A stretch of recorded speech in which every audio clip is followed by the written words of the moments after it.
Salut. Tu vas bien? Ça va bien et toi? Très bien. Alors, je t'interromps pas pendant que tu manges? Non, c'est cool. J'ai presque fini. C'est le moment calme, c'est le calme avant la tempête. Ouais, le calme et la tempête. Ouais. Bah alors, finalement, t'as réussi à le monter, ce bar geek. Allez, si j'étais tout seul, voilà, tu vois là, regarde. Coup de mort. C'est ça. Bonnes vacances. Merci bien, à demain. Demain je travaille pas, mais je serai là donc à 10h30. Avant 3 semaines. Amuse-toi bien. Merci bien, à plus. Ouais, on l'a monté. Là les affreux ils vont se reposer mais... Oui, je suppose que ça n'a pas on dû est être nombreux, une partie de plaisir. On en Si. entend du partout. C'est une partie de plaisir. Oui, mais que ça n'a pas dû être facile, on va dire. À monter, surtout sur cette surface, dans l'endroit où on est, à côté du Châtelet. Ouais, c'est un gros projet. Ouais. C'était marrant parce que tu sais comment c'est avec tous les projets on va dire de geek. Les gens ils doivent venir, tu leur dis ce que tu vas faire et ils te prennent pour un lapin de 6 semaines. Ils font non, c'est bon. Ouais, Mais tout à fait, comme on a pu lire, on a eu partout dans la presse. Ça a ouvert quoi, il y a un mois à peu près? Un mois et demi là. Un mois et demi maintenant. Un mois et demi. Déjà dans la presse, que ce soit la presse dite geek ou généraliste, on a entendu parler partout. Même ma mère qui habite à Toulouse, elle m'a dit, oui, j'en ai entendu parler de ce bar. Pour te dire. Mais c'est vrai qu'en même temps, on a aussi entendu un peu tout et n'importe quoi. C'est-à-dire genre t'en profites pour surfer sur la vague geek, du geek. le hard rock café du geek. Avec 3 épées de Star Wars affichées, accrochées dedans. On voit qu'en fait c'est pas ça du tout. T'as pas mal, tout à l'heure d'ailleurs, un événement qui va s'organiser. C'est pas mal un vrai geek quoi, on va le dire. Quoi. Le truc c'est... Alors déjà, voilà, le premier truc c'est... On sait pas... On récupère pas une énergie, un mouvement, un truc. On est geek. Moi j'ai commencé à jouer à Donjon, j'avais 11 ans. Mon premier taf dans la vie, ça a été de bosser sur Magic pour Wizard of the Coast. J'étais programmateur de Japan Expo. Enfin tu vois, je vis la culture geek. Ouais, et tu je l'as suis pas pas inventé seul. comme ça quoi. Voilà, et je suis pas entouré d'hommes d'affaires qui m'ont dit ouais on va se servir de lui. Tous les autres sont des hommes d'affaires, oui, mais il y a le fondateur de Kazé, il y a un gars qui a fait le game design du dernier jeu chez Ankama, il y en a un, il fait du Grandeur Nature depuis 15 ans. On est tous comme ça. Et on a tous cette culture-là et on est mu par l'énergie de... Faut qu'on l'emmène à l'étape d'après. Tu vois, le côté lapin de 6 semaines, justement, c'est fini. Donc, ce qui était une sous-culture il y a quelques années, aujourd'hui, c'est en train de devenir une culture mainstream. C'est en train de devenir une culture ultra puissante. Le jeu vidéo fait plus de pognon que le cinéma. Le top 10 du cinéma, c'est des films de geeks. Les 10 bouquins qui sont le plus vendus, c'est des bouquins de geeks. Et aujourd'hui, les gens qui ont de l'imagination et qui font des trucs rigolos, c'est des geeks. Voilà. Donc les grosses sagas d'aujourd'hui, ça a commencé avec Star Wars, mais ça ne fait que s'amplifier. Donc paradoxalement, il n'y avait pas d'établissement qui était dédié à la culture geek. Il n'y a pas, un troquet comme celui-là. Donc on l'a monté. Après, c'est comme tout. Tu vois, après, c'est pas parce qu'on veut faire un truc de geek pour des geeks par des geeks qu'on n'a pas un business plan, qu'on n'est pas un minimum carré.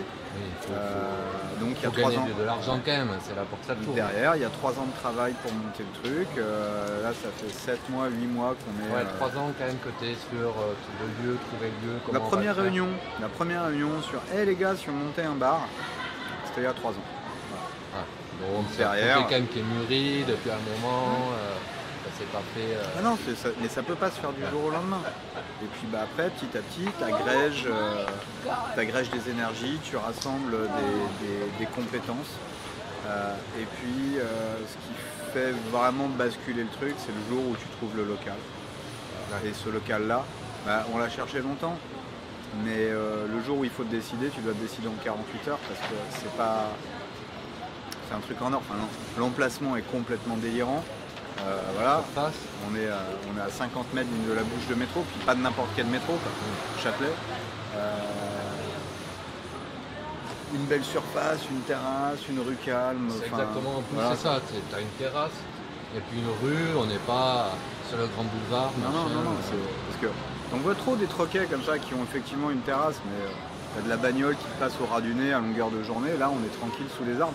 C'est vrai qu'on pourrait être en province, sauf que on est en plein cœur de Paris. Donc ça, ça a été le gros déclencheur. Et derrière, c'est beaucoup de travail. Hein. C'est penser toute la déco. Oui, c'est ça, parce que bon, on n'a pas encore fait un petit tour dedans, mais on va je pense que ce qui fait, parce que là on parle, mais ce qui fait un bar geek, je pense qu'on le voit tout de suite, quoi. Alors, c'est pas. Il y a deux choses en fait qui font un bar geek, et c'est deux choses qui sont opposées. Tu as à quel point c'est immersif. Donc, à quel point tu te crois à l'intérieur d'un truc de dingue. Sauf que si tu fais trop un truc de dingue, ça devient Disneyland. Ouais. Et l'autre côté, c'est il faut qu'on soit chez soi. Donc le truc, c'est que si tu fais trop Disneyland, t'es plus chez toi, t'oses pas toucher au décor. Ici, ce qui est important, c'est que c'est immersif. Quand on rentre dedans, on fait ah ouais, putain, ça a de la gueule.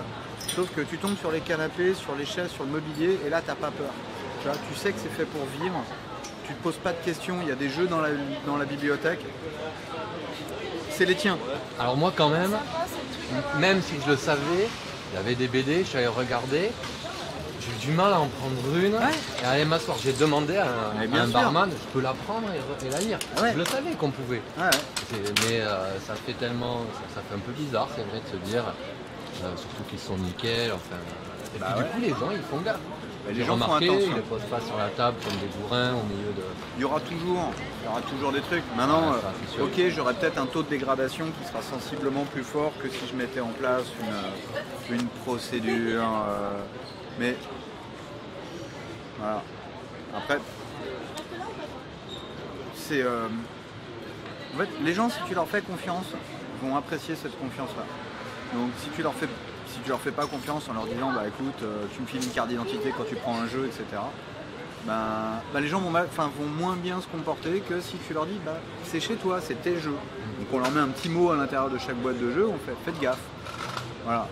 Ça se fait de passer un coup d'éponge, donc de bouger son cul jusqu'au comptoir, tu récupères une éponge, toi-même comme un grand, quoi, tu vas pas faire chez le serveur. Et mine de rien, ça rajoute ce côté, on est chez nous, quoi. Ça rajoute ce côté, on peut. Elle est réglée, hein. Oui, je sais. Déjà. Tu pourras mettre un petit café manger. Ouais. Tu veux boire quelque chose?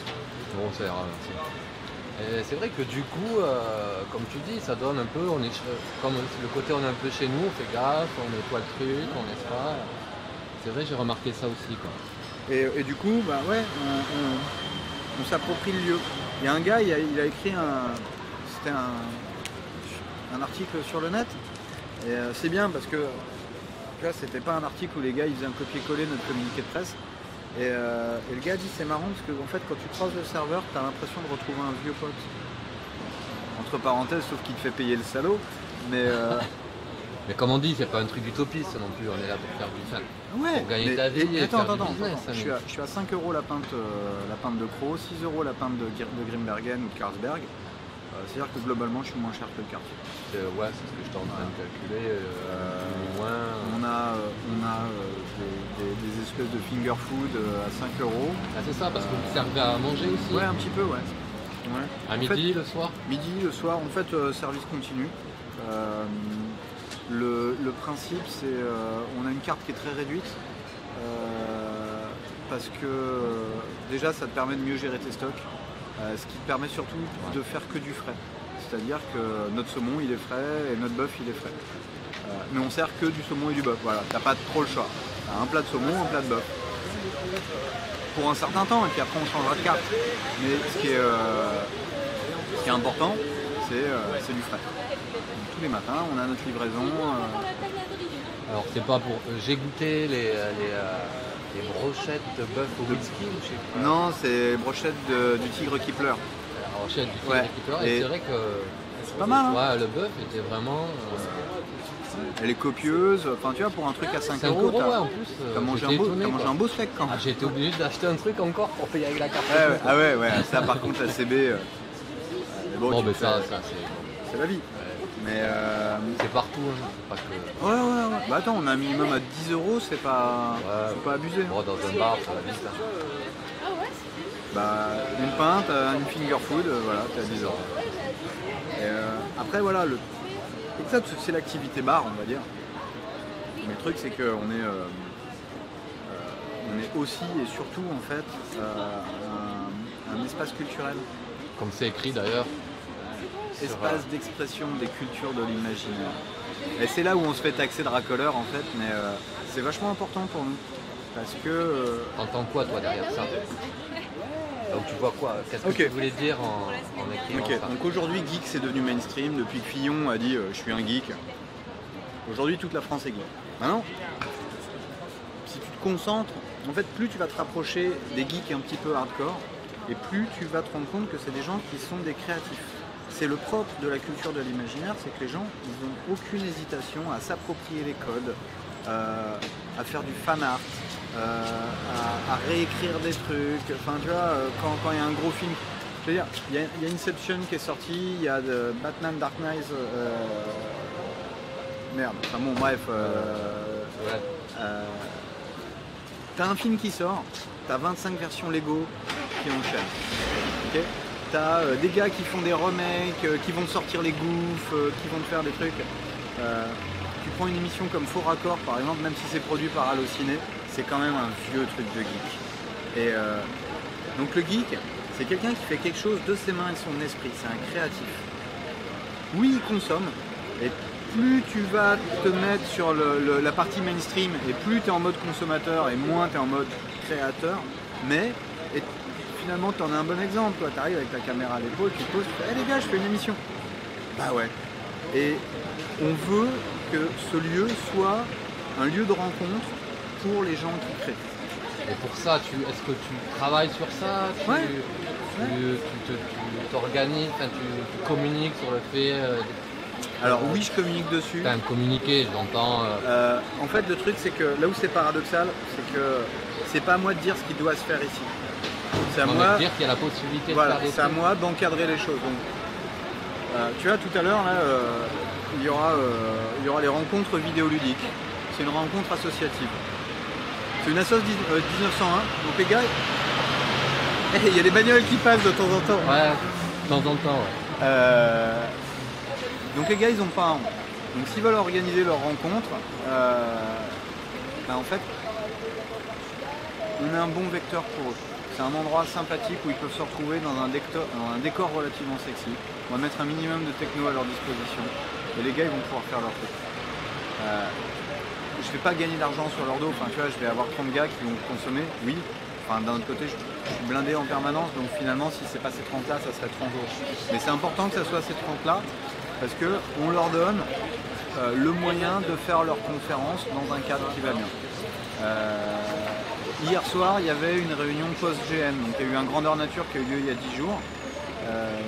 Suite à ce Grandeur Nature, ils se sont dit tiens, on fait une petite réunion pour se raconter nos petites histoires, etc., etc. Ça s'est fait ici. Ils auraient pu aller se mettre dans n'importe quel troquet, mais autant qu'ils viennent se mettre dans un endroit qui a été fait à leur intention. Voilà. J'espère que le prochain GN, il s'organisera ici. Merci beaucoup. Ça fait qu'un mois et demi que tu es ouvert. Ouais, mais ça vient. Ça vient plus que ça, quoi. Là, je parle avec des éditeurs de bande dessinée. D'ailleurs, je te mettrai un vent tout à l'heure parce que j'ai rendez-vous avec un éditeur. Il n'y a pas photo, ils veulent venir faire le lancement produit ici. Et moi, ce que je leur dis, c'est ok, tu veux faire ta conférence de presse, viens la faire chez moi. Maintenant, si c'est que pour faire ta conférence de presse, tu vas dans l'hôtel d'en face, tu loues une suite et puis tu fais ton truc. Si tu viens chez moi, c'est pour faire quelque chose, pour le public.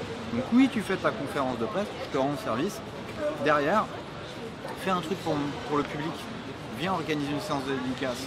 Fais, je sais pas moi, un truc sur un workshop ou un atelier sur comment dessiner, tu vois, avec un gars un peu classe qui sort de ton pool d'artistes.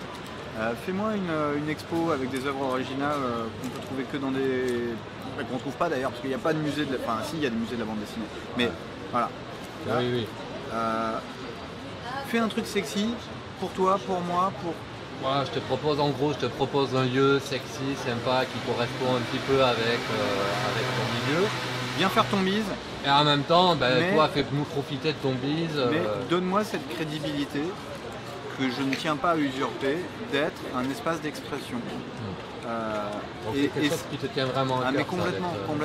Et c'est vrai, alors là je t'ai cité des noms de l'industrie, tu vois, en disant ouais, des éditeurs, des trucs, des machins, mais là la semaine prochaine on fait le lancement d'un comics autoproduit et j'y accorde autant d'attention que pour le lancement, je sais pas moi, du prochain Astérix.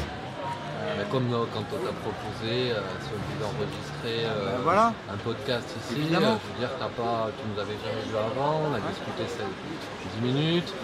Et puis, après on a rigolé comme des baleines pendant 1 heure. D'accord, mais en tout cas, bon, ça a pu se faire, ça a pu en tout cas, on a pu en discuter, le faire. Mais c'est la nature du lieu. Le truc c'est... Et ta nature aussi, quoi. Oui, bien sûr, c'est ma nature. Le truc c'est que si on arrête d'être comme ça, ce jour-là, à juste titre, on pourra dire de nous qu'on récupère, qu'on surfe sur la vague, geek, etc. Du geek. Voilà, oui, on surfe dessus. Évidemment, je veux dire, on ne décide pas de monter un truc en se disant que ça va se casser la gueule. On y croit et on pense que c'est le bon moment. On pense même que c'est très tard, trop tard, que ça aurait dû être fait depuis longtemps. On le fait. Donc, on est un peu dépassé par le succès, ça marche bien. Et c'est une très bonne nouvelle, mais fondamentalement on veut garder ce contact-là avec le futur Tarantino, quoi. Ça se trouve il est ici. Tu sais, je suis convaincu que les cafés littéraires, soit du 18e, soit de l'après-guerre, ça devait être un peu comme ici. Tu vois, je suis pas historien, je suis pas allé voir. Oui, je vois ce que tu veux dire, c'est-à-dire ça laissait ouvert, on faisait pas chier si le mec il voulait payer avec son tableau. Et c'est aujourd'hui seulement que c'est écrit dans l'histoire. C'est-à-dire qu'à l'époque, les gars se rendaient pas compte qu'ils étaient en train d'écrire l'histoire et qu'ils resteraient comme étant l'endroit où est né tel et tel courant littéraire. Non, les gars ils se retrouvaient, ils partageaient une passion, ils squattaient un café dans lequel il y avait un regard bienveillant et rouge. Oui, parce qu'il y a ça. Alors, il y avait le regard bienveillant aussi. C'est-à-dire parce que le patron, le machin, je sais pas, aimait la peinture, la littérature, il s'en foutait, il aimait bien qu'il y ait des peintres. Et c'est exactement ce que je fais ici. Voilà. On a un regard bienveillant. Là, il y a des gars, tu iras peut-être te balader tout à l'heure avec la caméra, mais il y a des gars qui sont en train de tester un prototype de jeu. Ce jeu, tu le trouves pas dans le commerce. Là. Ils sont en train de jouer avec des cartes faites à la main. Et c'est pas des guignols, tu vois, c'est des gars, ils sont dans l'industrie. Et c'est ça qui me fait marrer, c'est qu'aujourd'hui, là je sais pas, on est mercredi, t'as des gens de 2-3 industries qui se retrouvent, mais pas ensemble. Il y en a, les gars de l'industrie du jeu font leur truc, les gars de l'industrie du manga font leur truc, les jeux vidéo ils vont se retrouver de façon formelle au moins un. C'est beau la vie. Oui, c'est ça. Alors ce lieu, tu l'as pensé, bon, alors il n'est pas ouvert complètement encore, toutes les salles ne sont pas encore ouvertes. Tout n'est pas opérationnel. Parce que ça prend beaucoup de temps. La déco n'est pas finie, nulle part. Il y a encore plein de trucs à faire à peu près tous les endroits. Il y a des écrans. C'est aussi un endroit que tu as pensé vraiment avec un style au niveau de la décoration. Moi j'insiste lourdement. Hein. Je suis le gars qui répond aux questions. Mais on est vraiment toute une équipe. Moi, limite, je suis probablement la personne qui a le moins pensé la déco, finalement. Parce qu'il y a des gens super brillants qui ont fait ça et qui planchent dessus depuis super longtemps. On peut pas faire tout. Mais non, voilà.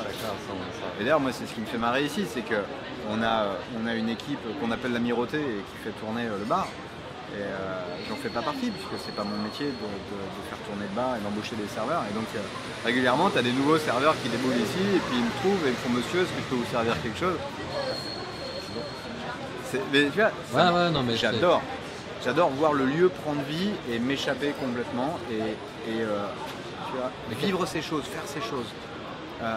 Tu vois, la façon dont on s'est rencontrés comme ça sur un coin de terrasse et on est parti sur le 4e épisode d'Indiana Jones qui est quand même une tuerie. Et tu sais quoi? En rentrant, je me le suis refait. Alors, Eh bien, alors je m'étais dit, justement, je vais en parler.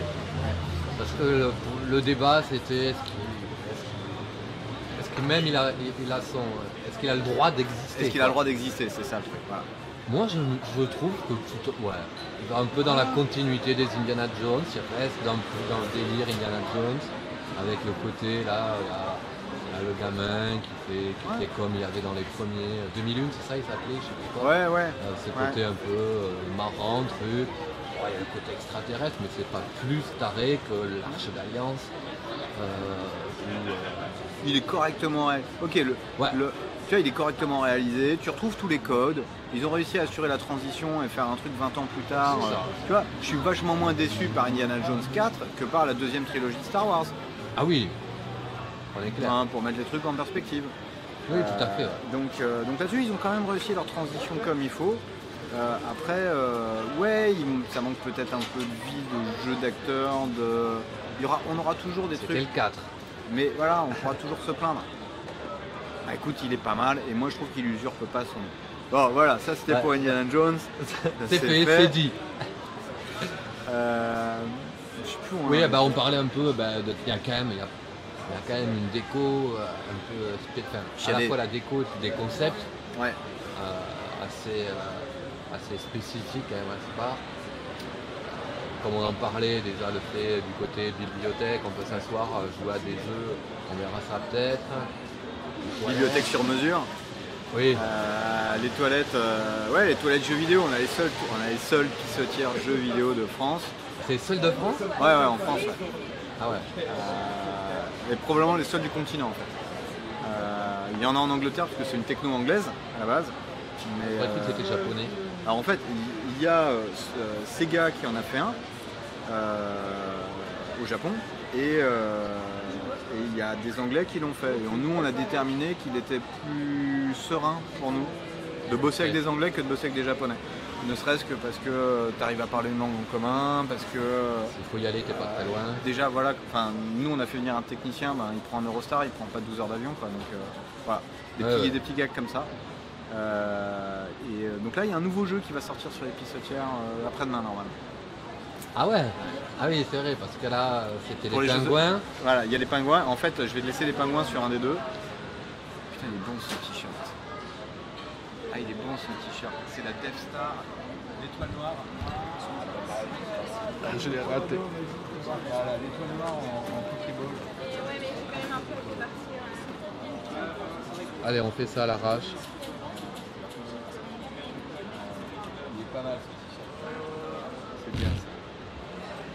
Tu vois, voilà, ça c'est ultra geek, je trouve. Prendre deux trucs qui sont en train de devenir quand même des icônes de la culture geek, Star Wars et Pokémon. Alors évidemment, toi et moi, Pokémon, on est passé un peu à côté, mais c'est pas grave. Ça reste quand même un monument. Je veux dire, toi et moi, on sait qui c'est. Moi, j'ai pas de gamin, mais je l'ai quand même. Bon, ok, je bossais chez Wizard au moment où on a sorti Pokémon, donc ça marche pas. Mais tu vois, Pokémon, ça a marqué la terre entière. Et ils font un mash-up entre les deux, quoi. Et un beau. Oui. Parce que c'est quand même transgénérationnel. Ouais. Pokémon, Star Wars, je veux dire, voilà. Moi, j'ai 37 ans. Pokémon, quand c'est sorti. Je te le disais, c'est comme tu veux. Il y a un truc qui m'a fait rire comme une baleine, c'est le pouvoir de Thor expliqué. Et en fait, tu vois Mjolnir, son marteau. Et en fait, tu le vois en transparence et à l'intérieur, tu as un Pokémon en boule. Enfin, un Pikachu, pardon. Ouais, t'as Pikachu enfermé dans le truc. Bah voilà, c'est comme ça qu'il fait des éclairs. C'est bon. Voilà. Et le truc, c'est que c'est pas nouveau cette réappropriation. Je sais pas si tu lisais Marvel quand on était gamin, j'imagine que oui. Ouais. Mais je crois que c'était dans Strange ou Titan, je sais plus lequel des deux. Toujours est-il qu'il y avait les What If. Et c'était les et si Tante May, la tante de Peter Parker, avait les pouvoirs de... Voilà, et tu voyais Super Tante May en en quatre jamais. Bon, je suis pas un fantastiques. spécialiste des strands et des comics, Voilà. mais j'avais. Et, ouais, voilà. et c'était quand même rigolo que déjà à l'époque, tu vois, dans les années 70-80, les gars se foutaient de leur propre gueule en faisant des blagues de ce genre-là, parce que ça allait assez loin, quoi, tu vois. Donc je pourrais pas t'en sortir de bon, quoi, mais Ouais, c'était, ouais, ouais. tu vois, je sais pas moi. Et si C'était déjà Hulk, de l'autodérision sur leur propre. ouais, exactement. Enfin, de l'autodérision sur leur propre truc. C'est un peu Ouais. redondant, mais c'est déjà capable. Qu'est-ce que je voulais dire peut-être que tu peux nous les montrer, ces toilettes, ces fameuses toilettes, s'il y a personne, Ouais. ou peut-être. Mais Autre chose. écoute, tu sais quoi, si ça te dérange pas, finir le café, fumer une petite clope et puis après on fait un tour dedans. Ok, nickel. De toute façon, comme. Voilà. Après, tu me dis si tu veux laisser tourner ou si tu veux. Toi, tu fais tout en une prise et puis. Je monte après s'il faut. Hop, c'est là. Excuse-moi, j'en profite pour. Vas-y, écoute, je vais couper du coup quand tu as téléphoné. Vas-y, ça tourne. Ah putain. Écoute, je sais pas ce qu'il va en faire. Je sais pas ce qu'il va en faire de ces images. Je sais pas s'il va couper, s'il va tout mettre d'un bloc. Pour dominer le monde, tu veux la voir. On s'en fout en fait. C'est comme ça que c'est le meilleur. Puis c'est bien parce que là en plus il va pouvoir voir des trucs qu'il a pas entendu. Tu vois, je pourrais montrer ma bite comme ça et ça pourrait passer à la télé. Non, je déconne. Donc ouais, l'idée, un bar où on a l'impression d'avoir que des potes. Et en fait, tout à l'heure, je parlais de Indiana Jones parce que c'est parti comme ça. Il y avait la BO d'Indiana Jones qui passait au bar. Et puis il y a quelqu'un qui a réagi. Parce que tu sais, ça te rentre dans la tête et en fait quand tu commences à l'entendre, après tu as envie de le voir. Donc les gars sont mis à parler d'Indiana Jones et il y en a un qui a parlé du 4 en disant que c'était de la merde et il y a quelqu'un de la table d'à côté qui a fait mais que dalle, c'est un très bon film. Et 20 minutes plus tard, tu avais 6 tables qui parlaient d'Indiana Jones avec les gens qui se connaissaient pas à la base, qui étaient passés d'une table à l'autre pour faire leur truc. Voilà. Et ça, tu vois, le coup du café littéraire des années 50, avec un peu de bol, on se souviendra des cafés de l'imaginaire des années 2000. Et peut-être qu'on pourra dire que ça a commencé ici. Voilà, je sais pas, on verra. C'est peut-être présomptueux de ma part, probablement. Mais à un moment donné, faut.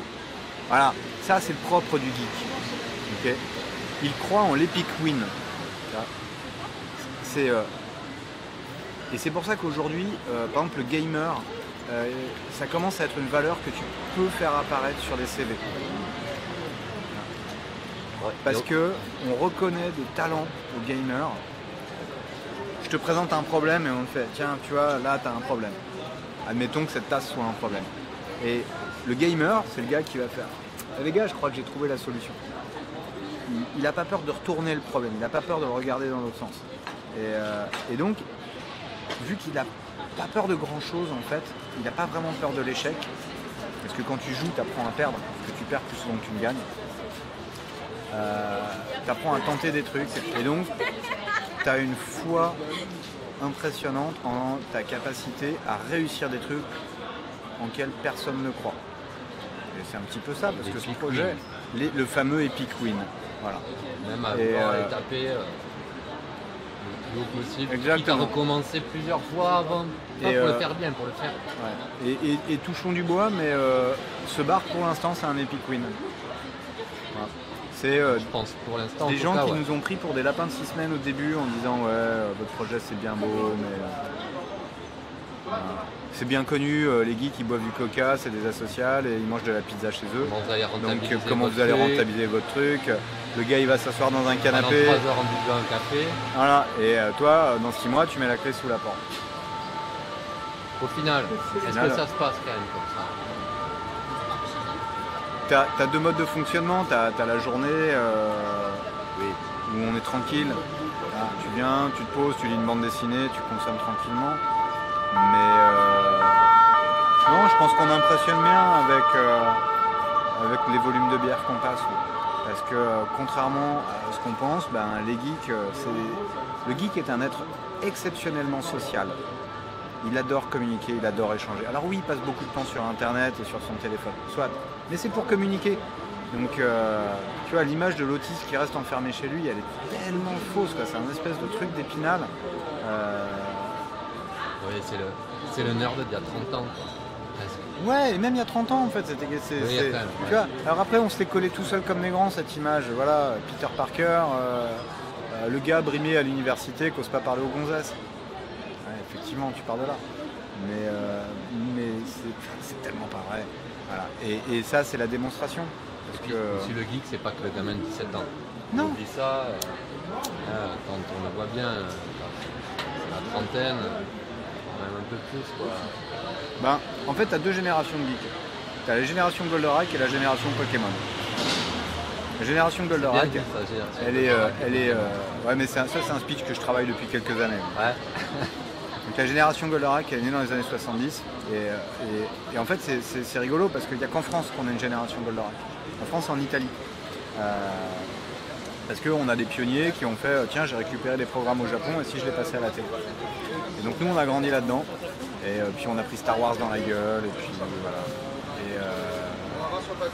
Donc on a une génération, aujourd'hui on est parents, on a un pouvoir d'achat, on sort, on veut se faire une terrasse, on n'a pas peur d'aller se faire un resto, on a peut-être des gamins. Ouais. Tu vois, on est en train de travailler là. Et puis tu as une deuxième génération.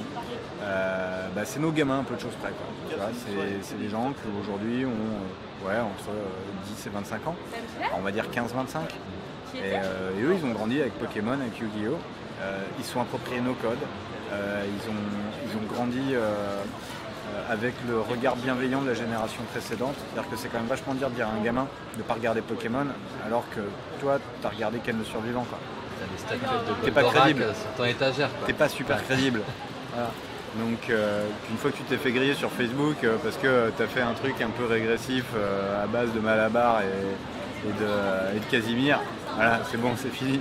Donc et on est décomplexé là-dessus en fait, on le vit bien.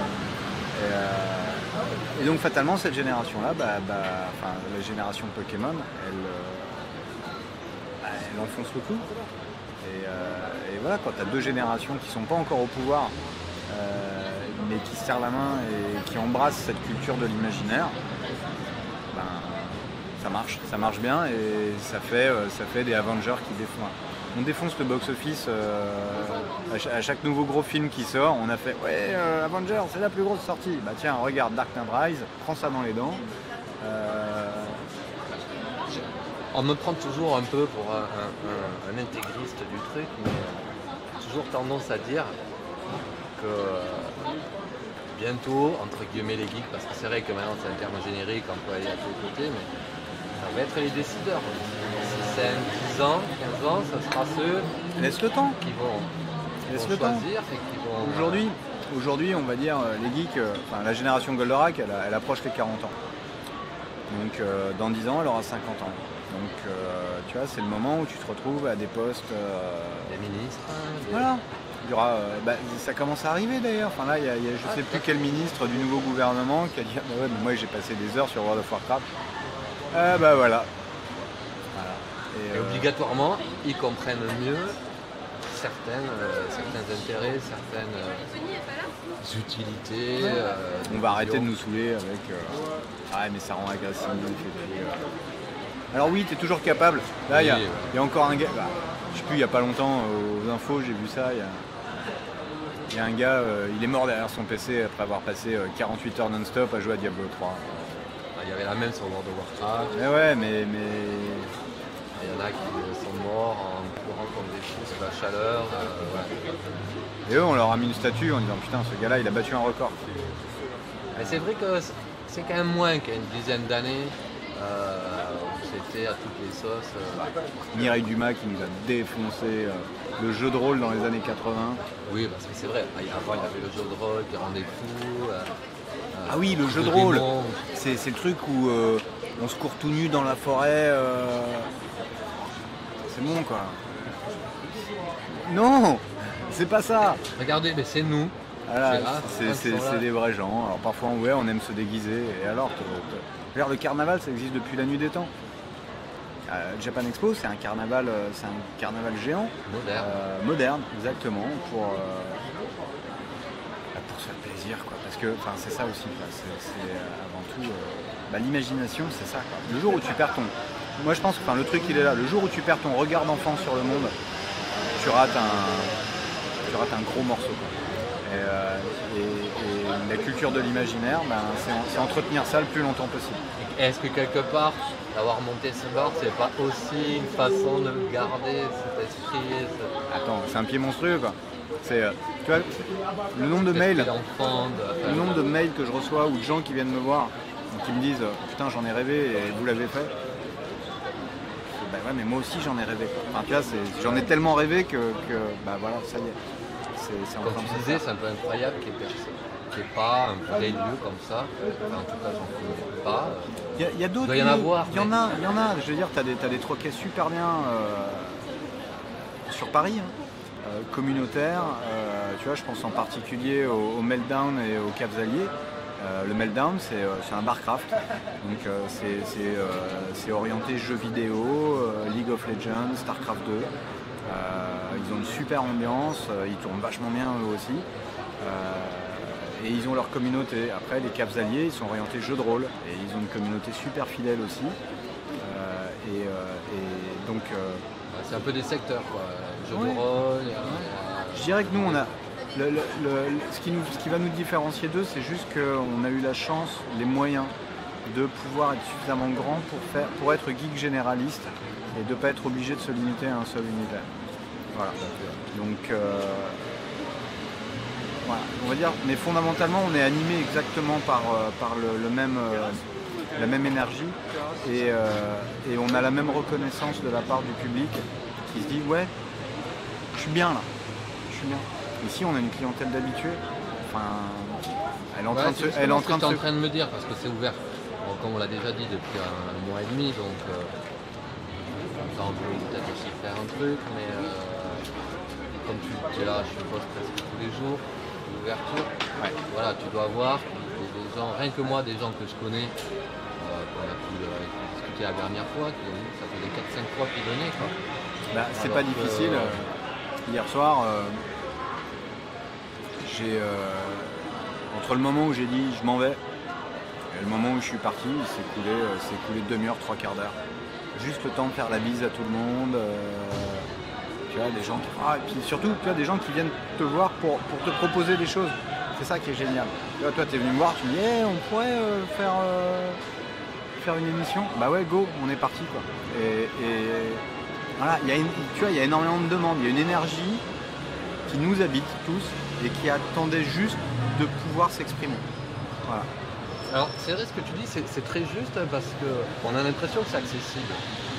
Tu vois, quand on est rentré ici, c'était la première fois que j'ai vu donc 4-5 ans. Ouais. C'est la première fois que moi je venais, puis voilà, on t'avait vu dans un interview, donc voilà. Je sais pas, ça s'est senti plus accessible. Il y a plein d'endroits, ça me viendrait, je dirais jamais je pourrais aller essayer de demander par le patron, est-ce que je peux faire un truc. Alors c'est peut-être l'ambiance du lieu, la façon les serveurs qui sont pas là. Ouais, les fameux copains. Là-dessus on en chie, parce que le truc c'est que... Alors en plus on a fait le teaser là-dessus, donc on n'avait pas le droit de se rater, mais nos serveurs et serveuses et staff en cuisine et barman sont tous des geeks. Sont tous des gens qui sont venus nous voir en nous disant je veux en être. Évidemment on n'a pas des garçons de café qui ont 15 ou 20 ans de métier et qui t'envoient une terrasse en un clin d'œil, mais on est encore en bêta. On apprend, le staff apprend, on consolide le service pour être de qualité, on va dire, mais en gardant le sourire, quoi. Moi, je veux dire, si à un moment donné, les gars ils commencent à faire leur boulot en traînant des pieds et en envoyant chez le client, ça va mal se passer, quoi. Ouais, typiquement, moi l'autre jour, j'avais pris une BD là, que je n'osais pas prendre et que j'ai prise quand même, que je connaissais pas, et le serveur qui venait me demander si je voulais un autre café ou un truc. feuillet, comme ça, elle est très bien, celle-là, je me prenais plutôt. J'ai lu le tome d'avant, le truc. C'est vrai que ça, c'est. C'est l'idée. Bah, Alors après, ça veut pas dire que tous les serveurs sont calés dans tous les domaines, chacun sa passion. Donc, je lui ai rien demandé, c'est parce que lui il savait, il a fait ah tiens ça c'est pas mal, je l'ai vu, est-ce que tu as vu ça? Et c'est vrai que du coup c'est un endroit où on vient pour rencontrer des gens que pour aller se bourrer la gueule ou toujours, même si on peut se boire la gueule. même, j'ai dit pas que. Pas que. On est bien On d'accord. peut évidemment se bourrer. Bon, tu veux qu'on fasse un petit tour là? On va aller écoute, voir. Peut-être me montrer un petit peu. On va aller voir. Bah écoute, le dernier bar, ça commence par une terrasse. Là, la fameuse terrasse dont je te parlais, un truc arboré, calme.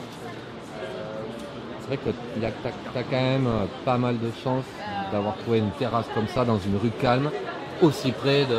Ouais, ça c'est monstrueux. Ça, c'est monstrueux.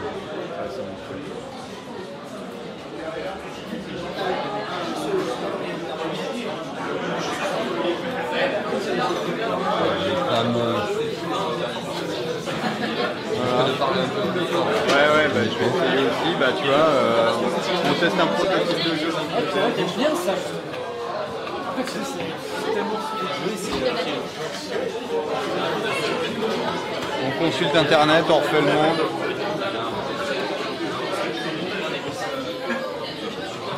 Je sais pas, en bas on découvre un aventurier du rail, ça pourrait être sympa. On mange un bout. Voilà, on mène tranquillement une vie de geek.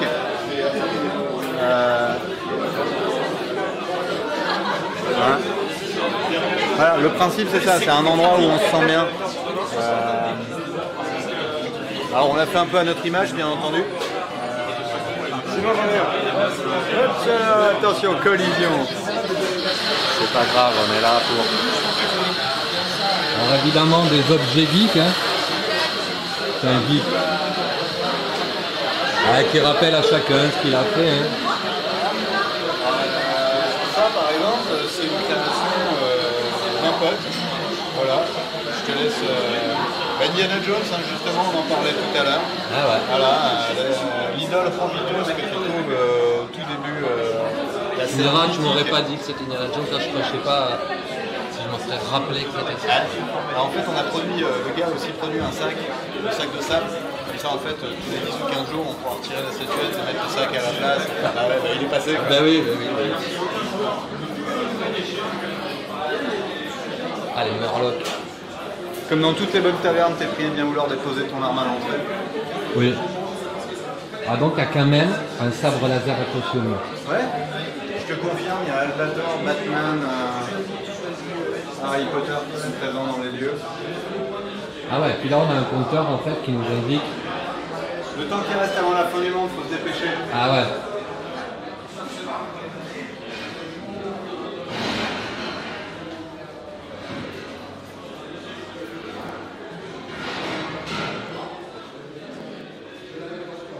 Ouais, donc on parlait des pissotières. Bah voilà. Ah ouais. Écoute, si tu m'en veux pas, moi j'ai pissé un bol. Ah bah écoute, vas-y. Hein. C'est pas un écran tactile en fait, c'est un jeu qui se déclenche à partir du moment où tu commences à pisser. Je filme que l'écran. Et en fait, le but du jeu c'est de déplacer un personnage. Donc si tu pisses à gauche, il va à gauche, si tu pisses à droite, il va à droite. Et le but du jeu c'est de percuter les pingouins. Voilà. Et en fait, quand tu as fini ta partie, ce qui va pas tarder à m'arriver, il t'envoie. Il va te renvoyer ton score, il va te renvoyer le Hall of Fame. C'est connecté en réseau? Ouais, les pissotières sont en réseau, ouais. Oh putain. Donc bien entendu, il a fallu mettre un brin de techno là-dedans. Ah ouais, il va les scores. Et donc t'as le score du bar, t'as ton score, t'as un URL, un code, tu vas rentrer le code à l'URL en question, ça te permet de saisir ton nom et donc d'apparaître dans le Hall of Fame si t'as fait plus de 43 points. Ce qui n'est pas mon cas ce soir. Ouais, je pense qu'il faut tous être... Bon attends, on va filmer des pissotières, hein, on va y être. Tu sais qu'on se fait engueuler par les nanas parce qu'elles n'ont pas de jeu. Voilà. Donc ouais, c'est vrai. Ouais, mais vos pissotières, on ne peut pas s'en servir. Donc, T'as prévu un truc, je en sais fait, pas. on envisage de les dépanner avec des pistes debout. Tu sais, c'est un truc qui est développé pour les nanas qui font de la rando. Donc, on envisage de mettre un distributeur de pistes debout. Alors ça, c'est à voir, hein, c'est pas fait quoi. Et derrière, en fait, on mettrait des horaires filles et des horaires garçons dans les pissotières, et donc on aurait les premières pissotières mixtes de la galaxie. Et voilà, mais c'est ça être geek quoi. Tu prends un truc, tu le détournes et tu vas jusqu'au bout. Voilà. Geek hacker. Voilà, et puis voilà, ils sont en plein montage, donc ça vient, mais ce soir, j'ai parlé des rencontres vidéoludiques, donc ils sont en train de faire l'installation. Dans cette superbe salle. Ouais. Donc on voit, comme tu disais, le design est quand même poussé. Alors on essaye, hein. Faut que ça soit à la fois immersif, mais agréable à vivre. On va peut-être remonter les Ouais, tout à fait. Donc tu disais que vous étiez en alpha, en bêta. Là on est en bêta. Ah, en bêta. L'alpha c'était au mois de juin. En ouvrant l'étage du -1, on annonce qu'on passe en bêta.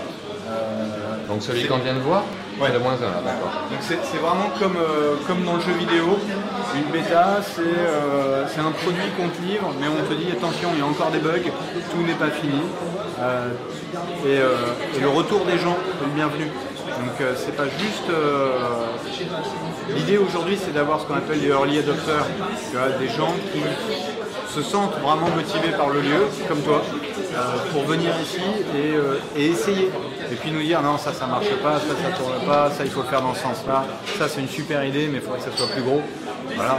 Puis petit à petit, on s'approprie le lieu parce que mine de rien, et c'est le principe d'un établissement comme celui-là, nous on est venu avec une idée, mais la façon dont les gens vont se l'approprier ne va pas obligatoirement correspondre à l'idée qu'on s'en faisait. Tout à fait. Et tant mieux, tant mieux. Donc, Et vu que tu orientes pas mal ton bar, du côté expression, que des gens viennent se rencontrent, machin, t'as pas pensé à toi-même produire, faire comme un podcast, des semaines et des semaines sur une émission alors, où tu pourrais toi-même inviter ou présenter des gens, même si c'est pas toi qui l'anime, mais je pourrais, mais au final, chacun son métier en fait. Dans le sens c'est où- quelqu'un d'autre qui pourrait le faire. Mais c'est ça le truc, et c'est qu'il y en a d'autres qui le font. On a déjà accueilli des podcasts. Il y a Marcus qui est venu tourner un pilote il n'y a pas longtemps. Je ne sais pas si son truc verra le jour. Il est venu me voir, il m'a dit est-ce que je pourrais venir dans le bar. Viens, fais-toi plaisir. Oui, après on verra quoi. Après, ça ne veut pas dire que c'est la foire fouille et que tout le monde peut venir n'importe quand pour faire n'importe quoi. Mais s'il y a des projets, accueillons-les. J'ai certains projets que j'espère mener à terme. Est-ce que ça veut dire que je vais le piloter de A à Z? C'est pas dit. Peut-être que je vais avoir une idée de podcast et je vais dire ah ça serait bien de le faire, que je vais t'en parler, que toi tu vas me dire génial, je suis fan, je veux en être, et que finalement tu Génial, vas je suis fan, j'ai en être, j'ai démissionné le 13 juillet. Je suis prêt. et que toi derrière tu vas t'approprier le truc et que tu vas le faire pousser, que moi je vais t'aider à l'arroser et puis c'est tout. Donc voilà, moi j'ai déjà tellement de boulot ici, toute l'équipe. Ça a démarré très fort. Ça a démarré super fort, donc voilà, faisons les choses dans le bon sens. On en reparle dans quelques semaines, peut-être que dans quelques semaines je me ferai chier et que j'aurai envie de monter un nouveau truc, un podcast, une web série, je sais pas moi, refaire le monde comme d'hab. Voilà. Ouais, tout à fait. Ben écoute, je te remercie beaucoup. C'est un plaisir. Puis je vais te laisser parce que je sais que tu as des rendez-vous Un petit peu, ouais. derrière, à Je vais finir enchaîner. la préparation de la conférence. Bah, écoute, Puis écoute, je vais refaire un petit tour et puis j'ai assisté à la conférence parce que j'en fais partie. fais comme chez toi. Ok, Ça marche. allez, À merci toutes. Thierry. Ciao. Ciao.